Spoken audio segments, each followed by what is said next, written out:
Всем привет! С вами, как всегда, Кир. Хочу попросить перед началом ролика поставить этому видео большой палец вверх и подписаться на канал. Буду вам очень признателен, если вы также оставите еще комментарий. Ну а сегодня мы начнем этот день с того, что я покажу вам апартаменты, которые я снял.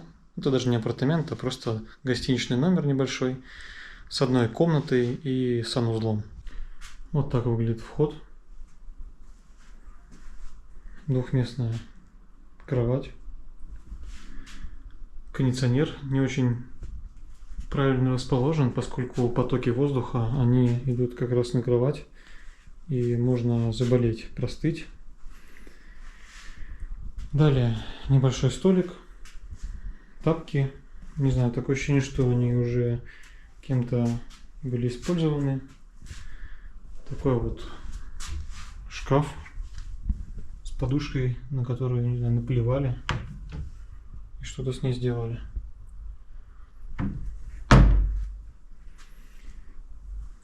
Небольшое зеркало со столом, на котором оставили заботливо полотенце, пульт от кондиционера, ну и также пепельница. Скорее всего, в этих номерах разрешено курить, если они оставлены. Соответственно, следующий холодильник, мусорка и несколько шкафчиков.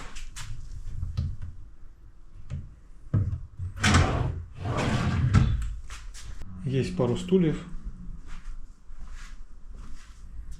тумбочка прикроватная. Конечно, все в таком состоянии оставляет желать лучшего. Например, вот здесь вот все такое грязное, кривое.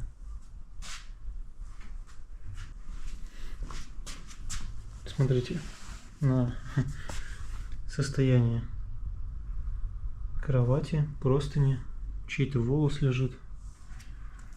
Такое ощущение, что здесь ничего не убиралось в прошлых заездах людей. Ну и также две подушки, которые тоже так себе, я на них даже не спал. Хотел вам показать также вид из окна. Такой видок. Ну, конечно, так себе. Обычная, типичная улица Анталии. Шторы какого-то такого желтоватого цвета. Как-то это выглядит так. Ну и дальше пройдем в санузел. Перед нами открывается зеркало. Небольшая полочка с двумя флакончиками шампуня. Ну и, как можете видеть, все такое немножко старое, заляпанное какое-то. Не пойми какое. Есть также окно и кабинка с душем. Что, вот такой вот обзор этого номера. Вы можете оставить свой комментарий, стоит он того или нет. Заплатил я за него 600 лир, это по-нашему 2300 рублей. По мне, так он не стоит того. Хотя, если учитывать, что мы находимся практически в центре Анталии, ну, возможно, баланс в этом есть какой-то.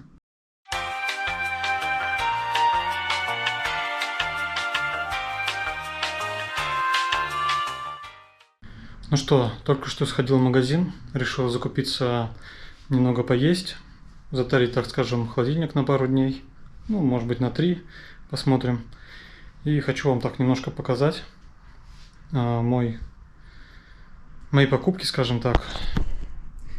Это готовое, можно сказать, мясо курицы, немножко наггетсов. Я решил закупиться полуфабрикатами, потому что в ближайшие 2 дня не хочется заморачиваться с готовкой, не хочется тратить на это время, и просто хочется после дороги, после всех этих событий с переездами спокойно отдохнуть. Вот. И купил еще также яйца. По сравнению, конечно, с Черногорией они стоят намного дешевле. Салфетки влажные, кофеечек вот такой вот. Не знаю, просто решил себя побаловать вкусняшками разными. Чаек Липтон, Лейс, Кстати, самое интересное, что в Черногории лейс нет. Там есть безвкусные или чипсы с солью. И также Доритос, пару вкусов. Да, вкусняшки, в общем, лавашек. Все это закручивать с помидорками, с огурцом. Какой-то непонятный десерт. Не знаю, что это такое. Буду пробовать. Йогурт. Ну, тоже не самый лучший, но поесть можно. 3 бутылки воды.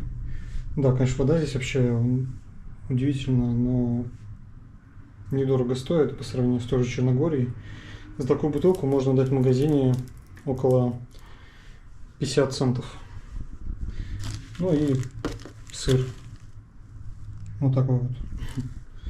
Все вместе мне обошлось это 369 лир. Вот такой весь набор. Не знаю, много это или мало. Наверное, около 1500 плюс-минус. Где-то так это все вышло. Ну, не знаю. Наверное, нормально. Ну что, буду сейчас все это употреблять. А мы продолжаем. Итак, вот такая красотища получилась. Выглядит, конечно, может быть, не очень эстетично. Больше такой холостяцкий обед, перетекающий в ужин.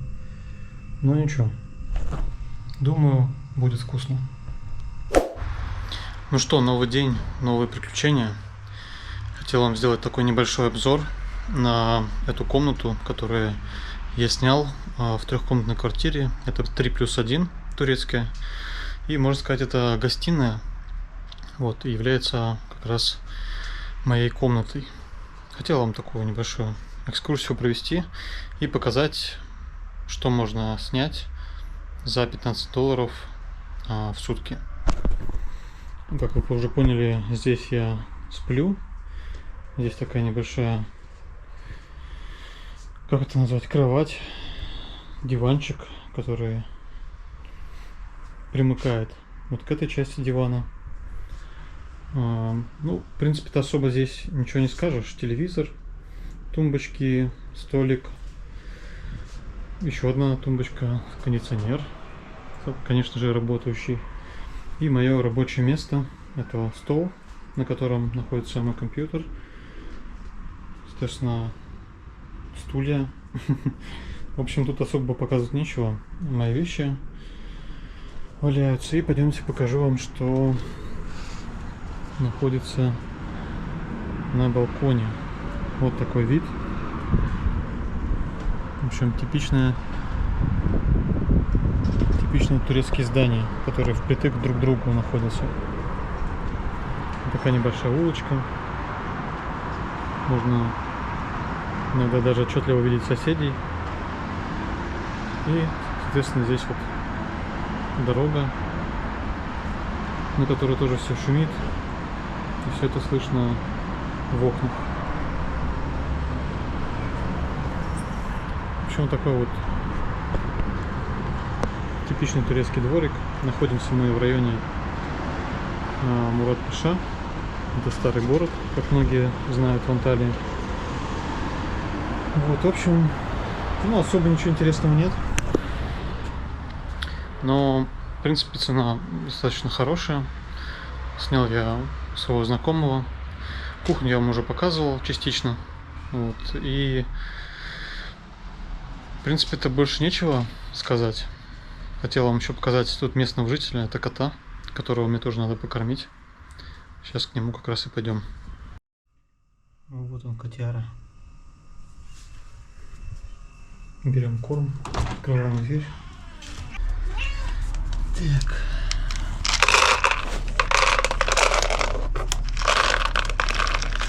Ты тормози. Ты чё? Как голодный.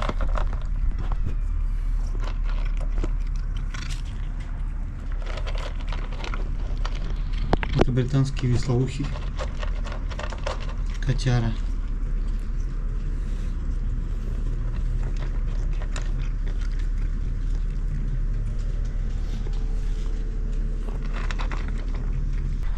Да, еще надо за ним тут немножко убраться. Горшок я вам не буду показывать. Здесь он в кадр не попал. красивый такой. Живет он на балконе, потому что от него очень много шерсти. Можете вот видеть, прямо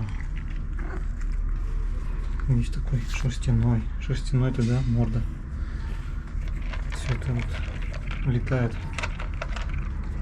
Бросим совочек. Скучно тебе здесь, да, морда? Скучно.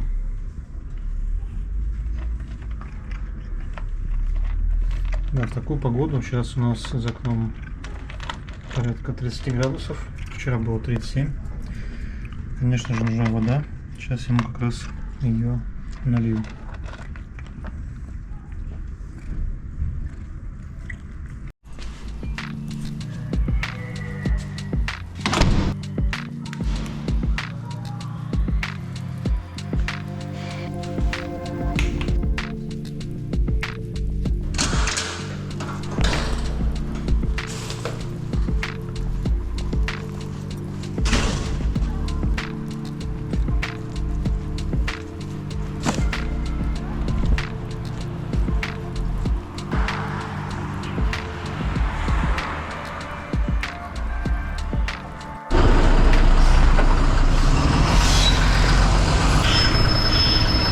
Народ, вот я и вышел из автобуса душного.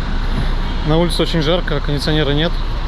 И, как вы знаете, в Анталии очень большая влажность, повышенная, и очень часто. Причем направляемся сейчас на базар. Хочу вам показать немножко базара, как там все устроено.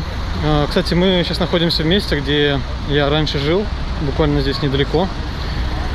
Ну, там проглядывается парк. И, кстати, сейчас как раз час пик. И как в любом городе, большие пробки.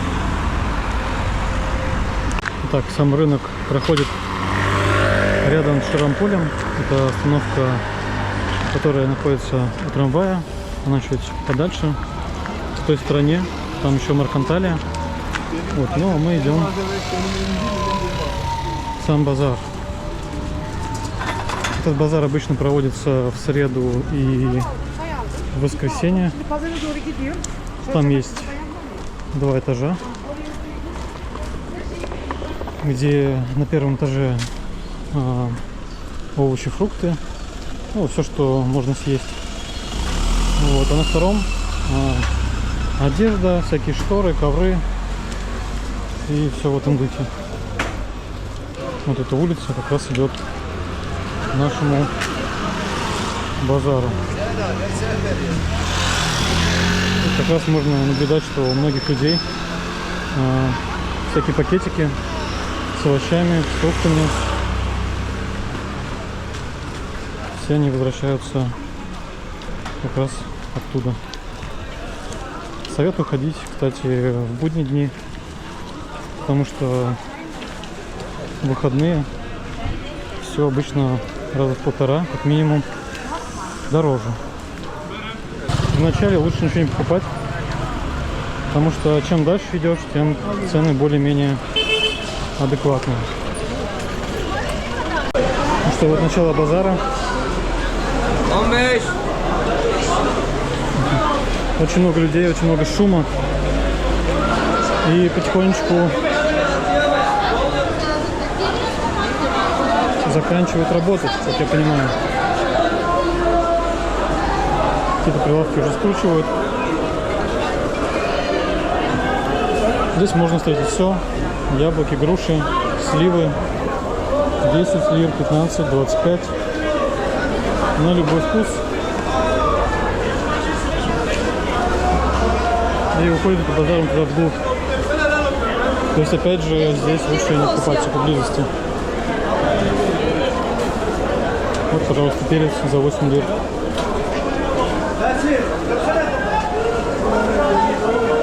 Огурцы 5 лир.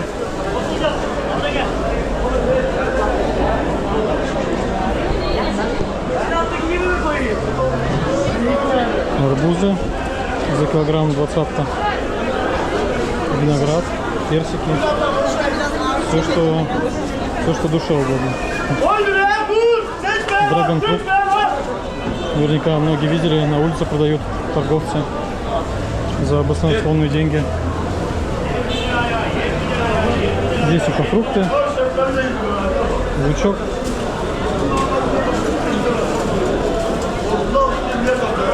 помидорчики, бананы. В принципе, сейчас это сюда должно стоить достаточно дешево, поскольку сезон, кукурузка, прямо пачками. Кто-нибудь видел, сколько кукурузы?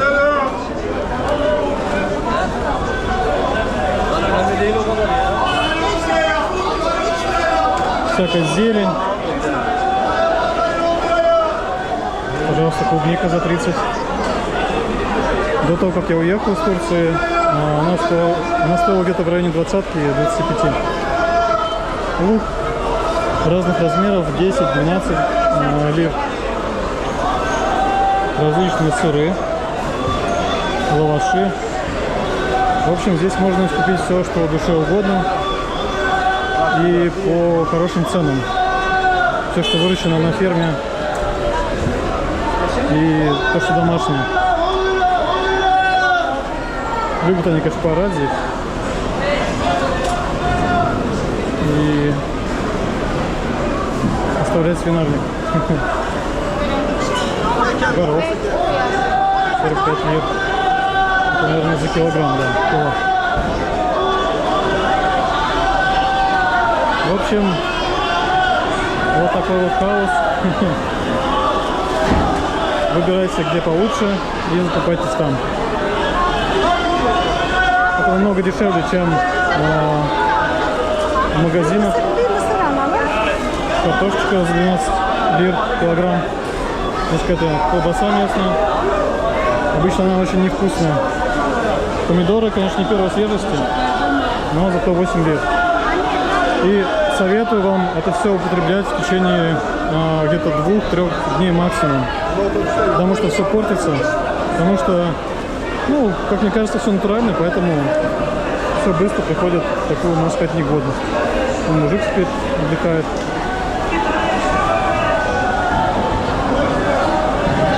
Оттуда мы как раз пришли. Вон даже шары продают.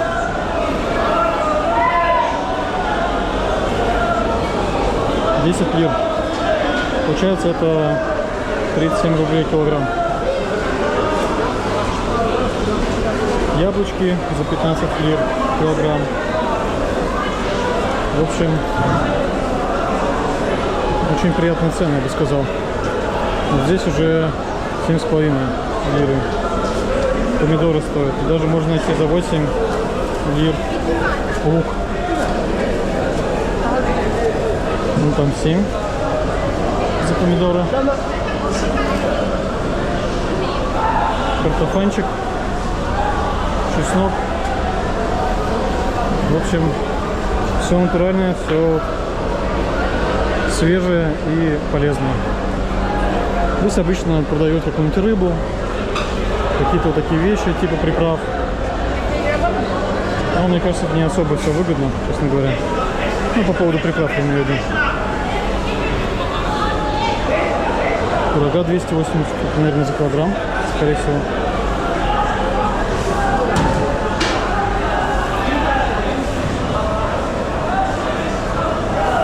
Скажите, колоритно все.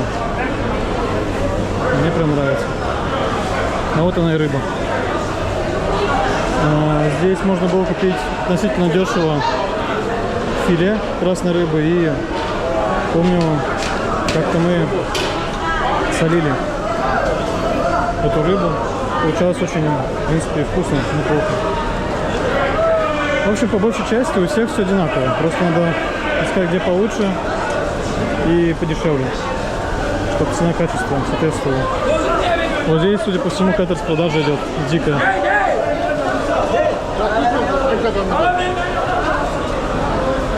Десяток и за одно яйцо 4 лиры. Баклажаны, цветная капуста. В общем, все, что душе угодно.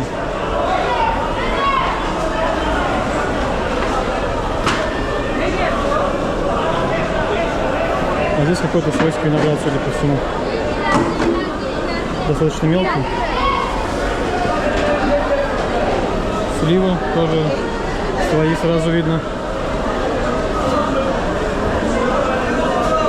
Вот человек поливает, продает товарный вид. Ну а мы с вами двинем, наверное, наверх. Посмотрим, что там. Вот по этой лестнице. Что на втором этаже нас встречает вот такая панорама. Куча вещей, куча одежды. Телефоны висят, штаны. Здесь штора. Все-таки лучше обращаться, где есть ценник, потому что, как мы знаем, турки любят обманывать немножко, привирать и накручивать цену.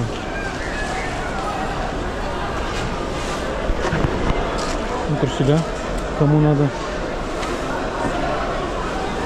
Как мне кажется, здесь по большей части закупается коренное население. Ну, в принципе, это логично. Более старшего возраста.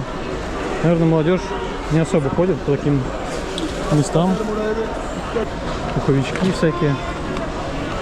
Штаны за 50. Ну, в принципе, неплохо, нормальная цена. Вайкики, например, такие будут стоить, ну, имеется в виду такого же фасона, наверное, минимум 200. Курточки, сервисы всякие, стаканы, сковородки, платьишки. Короче, можно все найти здесь. И сумки. Дольче Габбана, Баленсиага, все, что душе угодно. Цены, в принципе, приемлемые. Такая вот улица. Еще можно увидеть, что на тротуаре, да, еще люди продают какие-то вещи. В общем, настоящий такой рынок.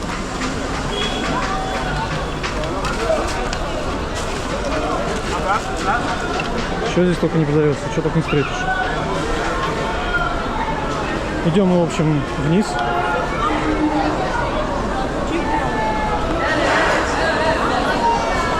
Вот так вот выглядит он сверху.